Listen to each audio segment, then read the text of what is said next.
ನಮಗೆ ಬಹಳ ಬೇಸರ ಆಗ್ತಿದೆ. ಚಿತ್ರರಂಗದಲ್ಲಿ ಈ ಥರ ಒಬ್ಬ ಪ್ರತಿಭಾವಂತ ನಿರ್ಮಾಪಕರು ನಾವು ಕಳ್ಕೊಳ್ತಾ ಇದ್ದರೆ ನಮ್ಮ ಚಿತ್ರರಂಗದ ಪರಿಸ್ಥಿತಿ ಇರ್ಬೋದು, ನಮ್ಮ ಪರಿಸ್ಥಿತಿಗಳು ಏನಾಗ್ಬೋದು. ಯಾಕೆಂದರೆ ಅನೇಕ ಚಿತ್ರಗಳಿಗೂ ಅವರು ಫೈನಾನ್ಸನ್ನು ಮಾಡಿದರು.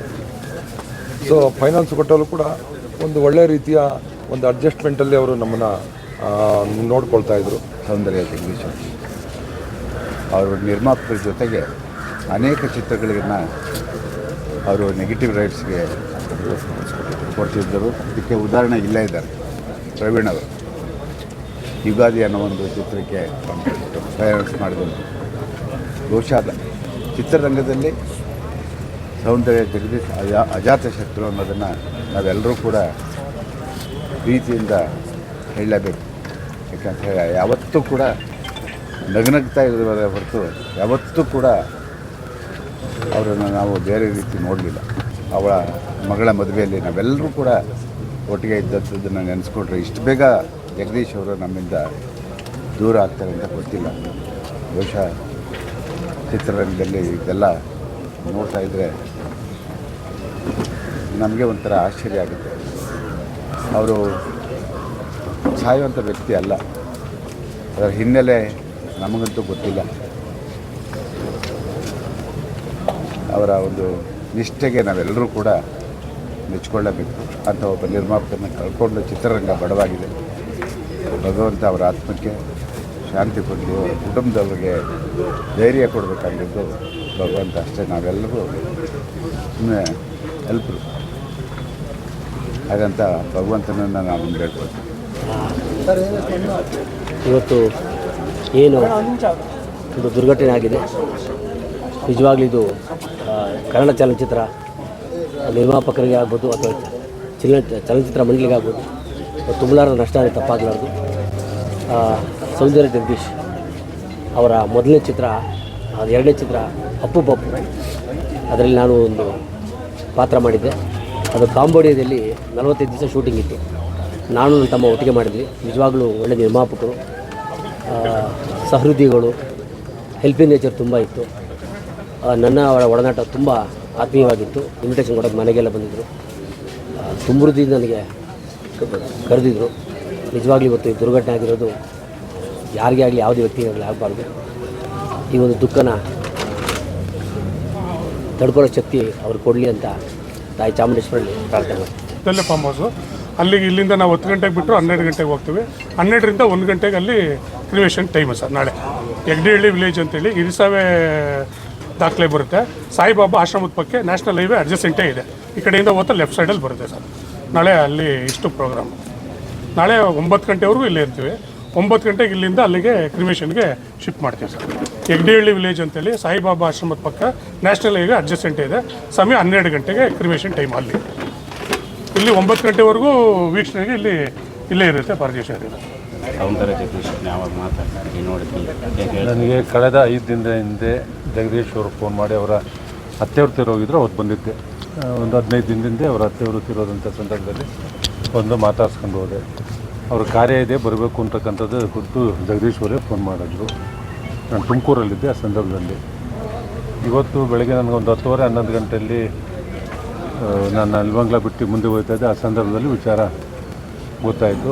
ತಕ್ಷಣ ಇಲ್ಲಿಗೆ ಬಂದೆ. ನನಗೂ ಅತ್ಯಂತ ಆತ್ಮೀಯರು ಅವ್ರ ಕುಟುಂಬ, ಸೌಂದರ್ಯ ಜಗದೀಶ್ ಅವ್ರ ಕುಟುಂಬ ನನಗೂ ಅತ್ಯಂತ ಆತ್ಮೀಯರು. ಬಹುಶಃ ದುರ್ದೈವ ಅವರು ಸಾವಿಗೀಡಾಗಿರ್ತಕ್ಕಂಥದ್ದು. ಅವರ ಕುಟುಂಬಕ್ಕೆ ದುಃಖವನ್ನು ತಡ್ಕೊಳ್ತಕ್ಕಂಥ ಶಕ್ತಿ ಭಗವಂತ ಕೊಡಲಿ ಅಂತಂದ್ಬಿಟ್ಟು ನಾನು ಪ್ರಾರ್ಥನೆ ಮಾಡ್ತೀನಿ.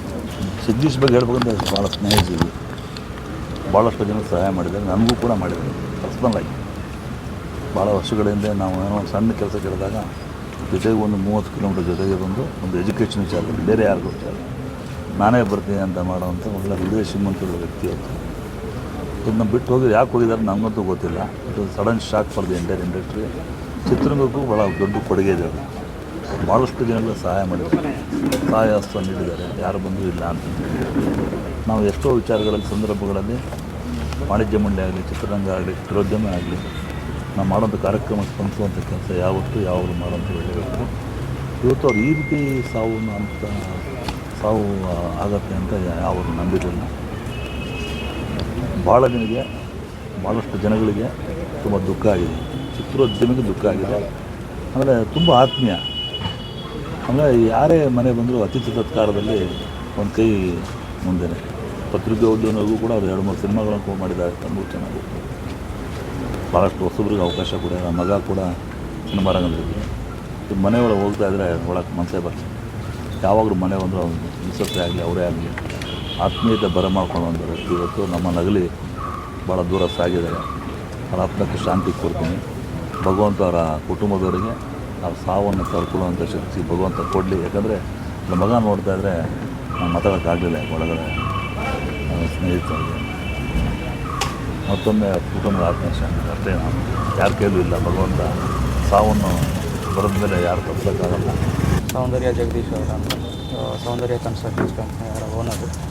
ಸೊ ಇವತ್ತು ಮಾರ್ನಿಂಗ್ ನಮಗೆ 9:45 10 o'clock ಕಂಪ್ಲೇಂಟ್ ಬರುತ್ತೆ. ಅವರು ಬಾಡಿ ಆಲ್ರೆಡಿ ಅವರು ಹ್ಯಾಂಗ್ ಮಾಡ್ಕೊಂಡಿದ್ದಾರೆ ಅಂತ ಒಂದು ಕಂಪ್ಲೇಂಟ್ ಬಂದು, ಮತ್ತು ಫರ್ದರ್ ಅದು ಅವರು ಬಾಡಿ ಶಿಫ್ಟ್ ಮಾಡಿದ್ದಾರೆ, ಅವರೇ ತೆಗೆದುಬಿಟ್ಟು ಬೇರೆ ಹಾಸ್ಪಿಟಲ್ಗೆ ಶಿಫ್ಟ್ ಮಾಡಿದ್ದಾರೆ. ಡೌಟ್ ಇತ್ತು ಅದನ್ನು ಫರ್ದರ್ ಈಗ ಕಂಪ್ಲೇಂಟಿಗೆ ಸದ್ಯಕ್ಕೆ ಕೊಟ್ಟಿದ್ದಾರೆ. ಅವರು ವೈಫ್ ಅವರು ಕಂಪ್ಲೇಂಟ್ ಕೊಟ್ಟಿದ್ದಾರೆ. ಸೊ ಫರ್ದರ್ ಇನ್ವೆಸ್ಟಿಗೇಷನ್ ನಮ್ಮ ಇನ್ಸ್ಪೆಕ್ಟರ್ ಅವರು ಕ್ಯಾರಿಫೈ ಮಾಡ್ತಾರೆ. ಬಟ್ ಈಗ ನಾವು ನೋಡಿದವರೆಗೂ ಯಾವುದೇ ರೀತಿಯಲ್ಲಿ ಅಂದರೆ ಸಂಶಯ ಆಗಲಿ ಡೌಟ್ಸ್ ಆಗಲಿ ಯಾವುದೂ ಇರಲಿಲ್ಲ. ಸೊ ಕ್ಲಿಯರ್ ಕಟ್ ಹ್ಯಾಂಗಿಂಗ್ ಅಂತ ಅವರು ಹೇಳಿದ್ದಾರೆ. ಸ್ಟೇಟ್ಮೆಂಟಲ್ಲಿ ಕಂಪ್ಲೇಂಟ್ನಲ್ಲಿ ಕೊಟ್ಟಿದ್ದಾರೆ.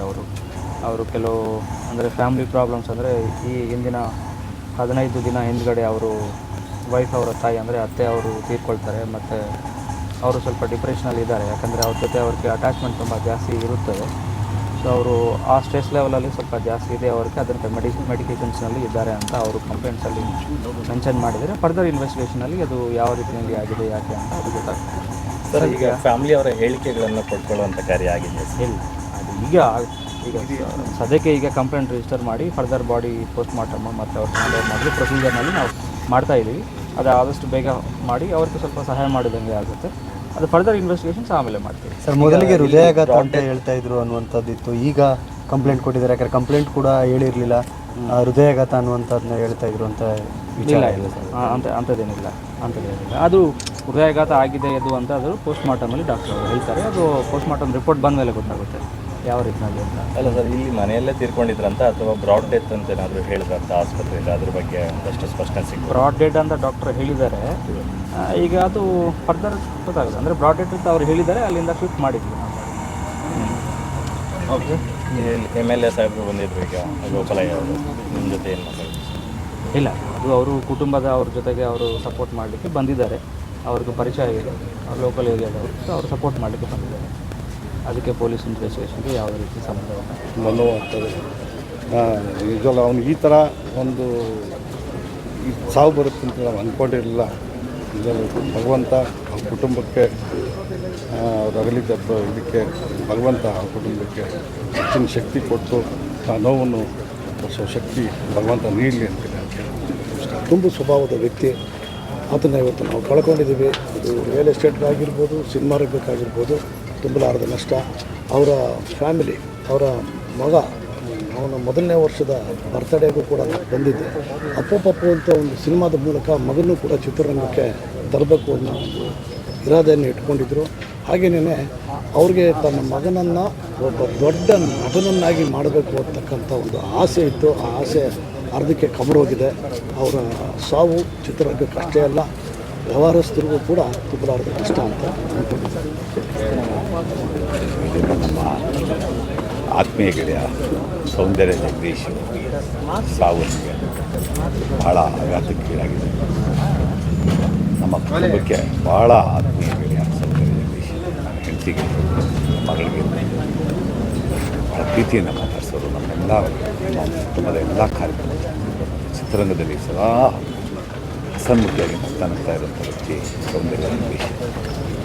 ಅವರ ಸಾವು ಹೀಗೆ ಆಗಬಾರ್ದಲ್ಲ. ಭಗವಂತ ಅವರ ಕುಟುಂಬಕ್ಕೂ ಅವ್ರಿಗೂ ನೆಮ್ಮದಿಯನ್ನು ಕೊಡಲಿ. ಮಗನಿಗೆ ಧೈರ್ಯ ತುಂಬಿ ಮತ್ತೊಮ್ಮೆ ಸೌಂದರ್ಯ ಜಗದೀಶ್ ಬರ್ತಾರೆ ಅಂತ ಭಾಳ ಒಳ್ಳೆಯ ಗೆಳೆಯ ನಮಗೆ. ಹಾಗೂ ನಮ್ಮ ಬಿಸ್ನೆಸ್ಗೆ ಎಲ್ಲ ಇದರಲ್ಲೂ ನಷ್ಟ ಆಗಿದೆ. ಅವರ ಫ್ಯಾಮಿಲಿಗೆ ತುಂಬಲಾರದ ನಷ್ಟ. ಎಲ್ರಿಗೂ ದೇವರು ಶಕ್ತಿ ಕೊಟ್ಟು ಇದಾಗಲಿ.